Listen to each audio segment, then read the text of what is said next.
Canon in D is renowned as one of Johann Pachelbel's most famous pieces, and it's one of, if not the most widely performed pieces of Baroque music in the history of classical music. This presentation will go into detail to explain the history behind Canon in D and why it became so famous. This is my sound project presentation of Canon in D. My name is Sydney Scotford, and this is my class Music 200A. The main points I'm going to talk about today in this presentation are the history of the Baroque era, the biography of Johann Pachelbel, the Brooklyn Duo, and the elements of the piece.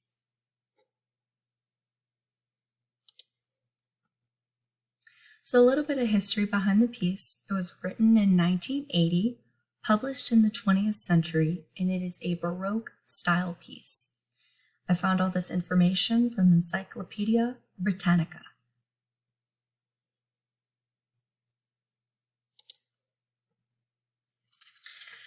The Baroque era. It embraced painting, sculpture, architecture, and decorative arts, and music. It bolstered the modern inheritance of the classical and the romantic alike. It gave purpose to architecture in the age of post-World War II humanism. I found all this information from Encyclopedia Britannica. Why does Canon in D fit this era? Because Canon in D is an improvisatory performance.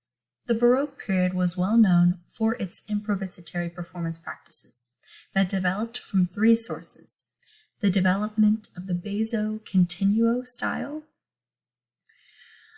the interest of performers in conveying certain emotions in their pieces, and the increase of variations on popular or folk pieces. The Baroque era became a period of rediscovery and led to the unearthing of early music with transcription and performance. I found this information from a website called Learn About. We don't know exactly why Canon in D was composed, other than it might have been composed for Johann, his older brother Sebastian Bach, as a wedding gift. Overall, the historical period and the significance of this piece can help in understanding the purpose for which it was written and understanding the composition of the piece. Johann Pachelbel biography. He was born in 1653 in Nuremberg, Germany. His nationality is German and his family is from the middle class. Hans Pachelbel is his father and Anna Maria is his mother. He had 4 siblings: Amelia, Charles, Theodore, Johann, Wilhelm, and Pachelbel. He married twice, once to Barbara in 1681. However, her and her only son died in the plague in 1683. Then he went on to marry Judith Dromer in 1684, and they had 5 sons and 2 daughters. I found all this information from New World Encyclopedia. Johann Pachelbel had a very successful career and studied with renowned music teachers. Starting his music training under Heinrich Schwimmer, he later studied under Caspar Pretz, and through him embedded the essence of the contemporary Italian music. His musical talent was further accentuated as he shifted to Vienna, where he met many well-known masters. While Johann Pachelbel was alive, he had many successes and accomplishments. Pachelbel was best known as an organ composer. He wrote more than 200 pieces for the instrument, both liturgical and secular, and explored most of the genres that existed at the time. Pachelbel was also a prolific vocal music composer. Around 100 works survive, including some 40 large-scale works. Johann Pachelbel, in the end, had a major success in music and will be forever remembered for his best work of Canon in D.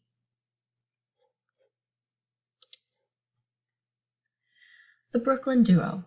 They were founded in 2014 Marnie and Patrick met at a chamber music festival in 2006 and were married in 2012. Both worked as professional musicians after graduating from the Juilliard and Eastman Schools of Music. Marnie was a principal pianist of the New World Symphony in Miami, and Patrick was a founding member of a cello rock band, Break of Reality. This husband and wife duo did an amazing cover of the piece Canon in D, and you can find the video via YouTube. I found all this information on Brooklyn Duo's website. Marnie, the wife, spent 3 years as a principal pianist of the New World Symphony in Miami under the direction of Michael Tilson Thomas. In high demand as a pianist in New York City, she worked with several opera companies, including the Gotham Chamber Opera, and she was also on staff as a collaborative pianist at the Juilliard School after graduating. Lord is a cellist and composer/arranger. An avid composer and arranger, Patrick has written music for all 3 of Break of Reality's original albums, as well as arrangements for the band's Covers album.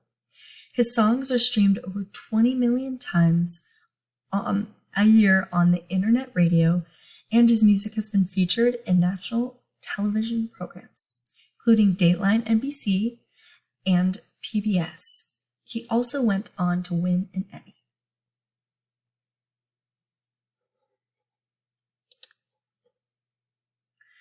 Now let's move on to the listening guide. So what are some important elements of Canon in D? First of all, it's an imitation-based song and the key is in D major. With this being said, the tempo is about 73 beats per minute, the meter is 4/4, and the melody is 3-part. The harmony can be described as the cello played the first phrase of the melody. The piano comes in to repeat the melody in unison with the cello, continuing to repeat the melody as the cello moves on to new themes of music, providing a familiar harmony. The rhythm is standard using quarter notes and with 8 notes, starts off simple and then gets more complicated. The last observation I noticed was that the dynamics of the music, that due to the texture thickening throughout the piece, the music gradually gets louder. I found all this information from a website called Galaxy Music Notes. So let's focus on the first one element of that is meter. When the time span selected as the present is repeated clinically to a beat, the character of the musical present is maintained, and the time structure that is intrinsic in the music is formed. First, a discussion on hierarchy in music is presented. This is followed by the introduction of a model to consider the relationships between multiple time spans, hierarchy, and meter. A theory of musical time based on hierarchy is then developed. I found this information from the Computer Music Journal. Now let's listen to a sound clip of Canon in D.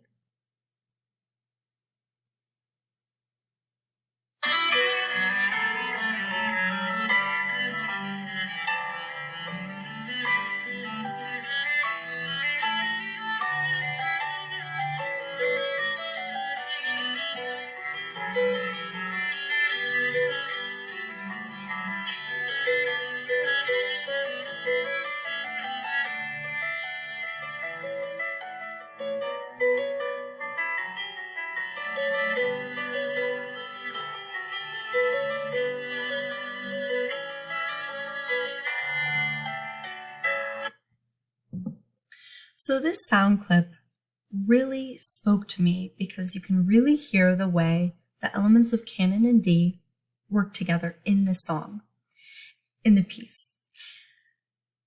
The cello presents a melody. Oh, my bad.